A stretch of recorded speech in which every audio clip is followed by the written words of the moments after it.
Greetings. We're continuing today our Carolina Bay survey, sharing with you some of the techniques we're using to map these enigmatic shallow depressions on the coastal plain of the U.S. Our focus today is in what we call our octant. It's a quarter degree by quarter degree grid element.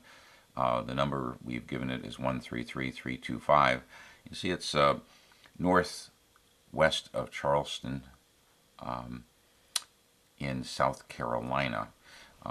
The orange box we're looking at here is a USGS 100K quad, which is half a degree high and a full degree wide.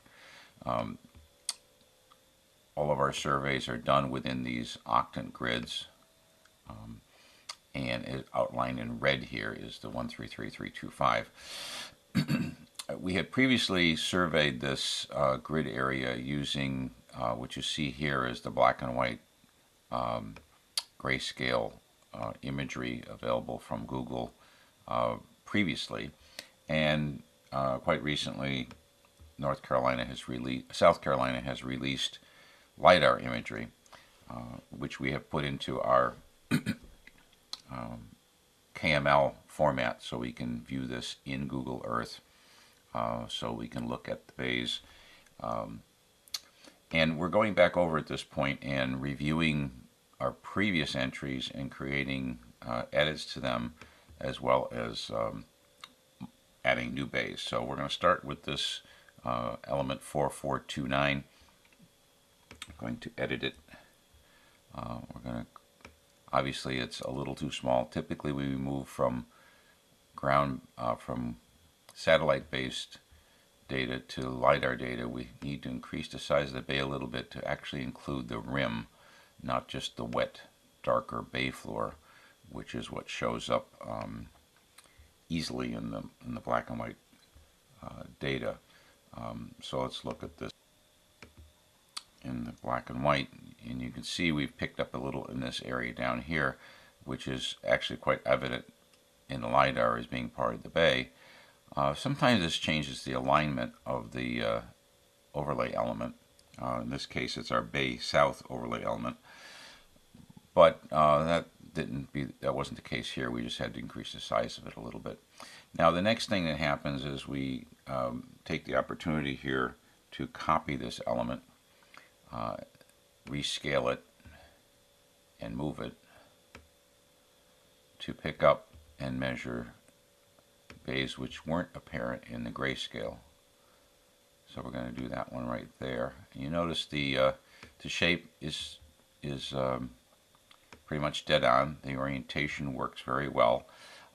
You can see if you change the orientation just a little bit, these things really do lock into these bay elements. If you change the orientation just 5 degrees or so, it really does unlock.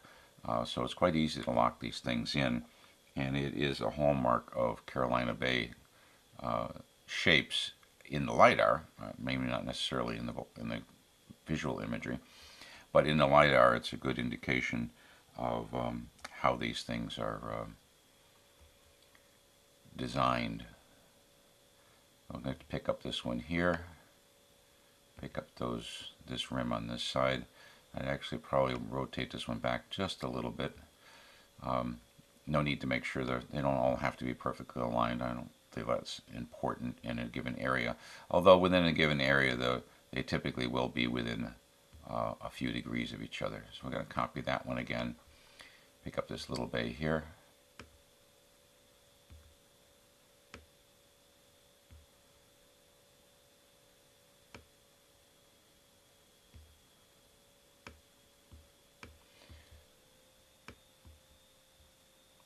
Interpretation clearly is, to my eye at this point, certainly welcome any input.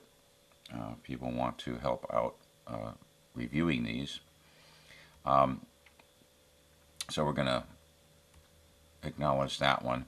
Now this bay, the next bay we're going to look at is 4145 on my list of things anyhow. Again, very large bay. Interesting one here because it's has been eviscerated by this river system moving through here.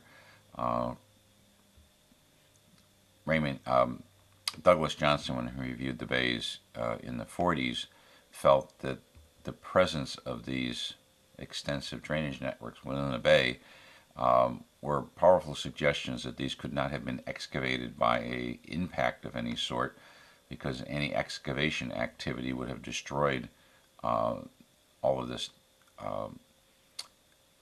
drainage networking seen within the bay, and I certainly support that.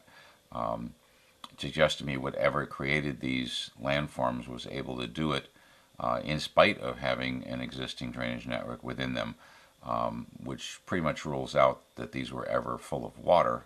Hard to believe that this bay got eviscerated this much, and yet this one over here to the right had a stream head right next to it and never got challenged, so it was never drained. And again, there's another one down here that has drainage into it. So we're going to go back and look at this. Pick up this outside rim here a little bit, and again the orientation seems to be pretty good. If I try to rock it, you can quickly drops out of its lock-in position, which is probably right there.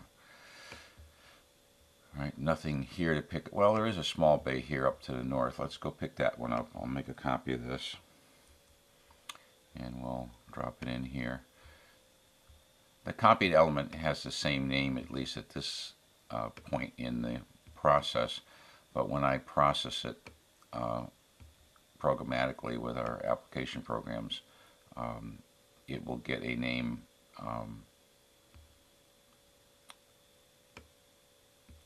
determined by its location on the globe. Might point out another bay here, again very much subjective, but let's try this. I'm going to copy this bay we've used a couple times already and then bring it up here on this depression here. And there may be many reasons for this depression. However, what quickly becomes apparent as we pull out, I mean, this is not a surprise to me, as we pull out our bay overlay shape, it drops in perfectly to this. You can see the tongue down here at the bottom. Curves over here. Again, it is an interpretation, subjective to the viewer perhaps, but the fact that this overlay aligns so well with this structure of this depression here, even though it has a drainage channel, doesn't have a complete closed rim, but that fits so well. It is not hard for me to try to justify that this being a Carolina Bay structure. We'll have other ones like that. Let me do a duplicate again of this, and we'll see it falling in over here. Although this one has the other option, the other characteristic where bays actually overlap. So again, not a circumferential rim. It's broken on the east side, but we're going to set that one and do another copy and pick up again my interpretation of another bay landform here that overlaps with the one we just did. There are enough hints and support in these remaining rim shapes, even though it's probably only 70% of the circumferential rim. We do have a good fit for this bay. You notice all these orientations are identical, and again, if I try to drop this off to a different orientation, you see right away I lose all of this lock-in. So it may only be accurate within 5 degrees or so, but once you move outside of 10 degrees, clearly see how this correlates with this landform. Pick up a couple more small ones.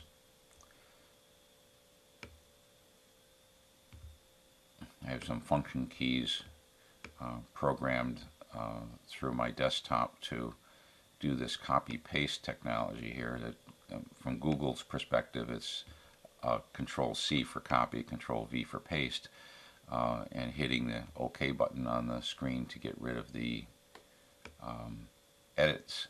And we're doing that through some keys so that it just saves time.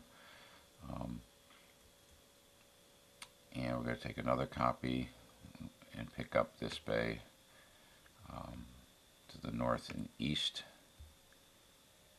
As you back out the LiDAR, clearly it's very easy to see these in LiDAR, especially with all this hue saturation value hinting on the elevation map.